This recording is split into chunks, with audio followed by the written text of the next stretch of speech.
Alright, here's another fun topic right here. Apparently this was tweeted by Sega. What's the most underrated game of all time? I'm assuming we're going by Sega standards. For me personally, the most underrated Sega game of all time. Well, for me, honestly, I don't really give... Well, when it comes to Sega's other IPs, I really don't give two damns about them, because Sega hasn't for almost 15-20 years until recently. Because at the time of this recording, I have been hearing rumors that they are working on a new Jet Set Radio game and a Crazy Taxi game, which is great and all. Those two series deserve it. But that's neither here or there. That's not this. That's not the title for this discussion. So I don't want to turn this into a different tangent video.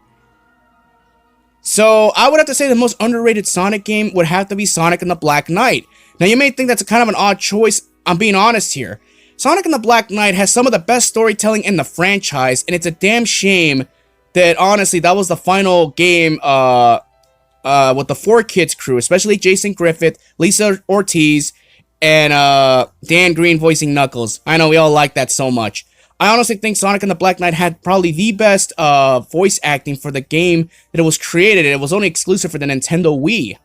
And by the way, on another video that I made, I actually want to change my answer. Instead of Sonic Boom Rise of Lyric, I think at this point I've already added a comment on this. But I want to change that from to Sonic and the Secret Rings. Sonic and the Secret Rings also is an underrated game. I understand the controls are terrible in the game. I know, they're on the Wiimote. It was limited hardware at the time. But the thing was, the story was pretty solid. In fact, both stories, Black Knight and Secret Rings, both very nice spin-off games, both story-style games, both had amazing soundtracks, kick-ass soundtracks. Compared to Sonic Boom Rise of Lyric, there's not one track from Sonic Boom Rise of Lyric that anyone could even remember or even like. It's either too generic, too boring, it's not, it's forgettable. No one even remembers anything from that.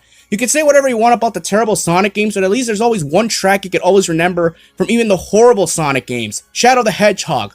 You could easily name two tracks from that soundtrack. Obviously with Stopless, because you play that fucking stage 10 times if you want the true ending. I Am Shadow, obviously. Sonic 06, so many goddamn soundtracks out there. You could all name. Unleash, so many tracks. Black Knight, great tracks. Sonic and the Secret Rings, amazing tracks here and there. Night Palace being my favorite one, obviously. So you get the point right here. I mean, those two games, in my opinion, are the most underrated Sonic games. And I honestly would like to see those two games get a remaster. All you gotta do is just add physical controllers. That's it. Even if it's a lazy port, Sega. You could do a lazy port like Nintendo did with Skyward Sword HD. Just add physical buttons, so we don't have to use the Wiimote for a lot of those missions. You can use physical buttons. So at least you have better control of Sonic. Your input movements will be way better. You don't have to change anything. You leave the graphics the way you can leave them the same. Add, whatever. Just make sure you don't touch anything else. Leave the music the way it is. Leave the level design the way it is. I mean, if you want to add some extra characters, that's fine. I'm not going to oppose to that. But just, I would like to see a remaster of Sonic and the Secret Rings and Sonic and the Black Knight at a capacity similar to Skyward Sword HD. All you have to do is just give us physical control inputs, and that's it. At the time, unfortunately, Sega couldn't give us GameCube controller support because back then all you had was the Wiimote and the Wiimote itself. Not even a Wiimote and nunchuck. At least that would have alleviated the problem, but no, it was just a Wiimote. And playing a game like that, it just feels unnatural. It's uncomfortable. Unless you know what you're doing.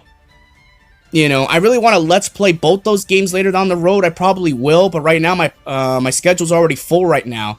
But I do want to play those games.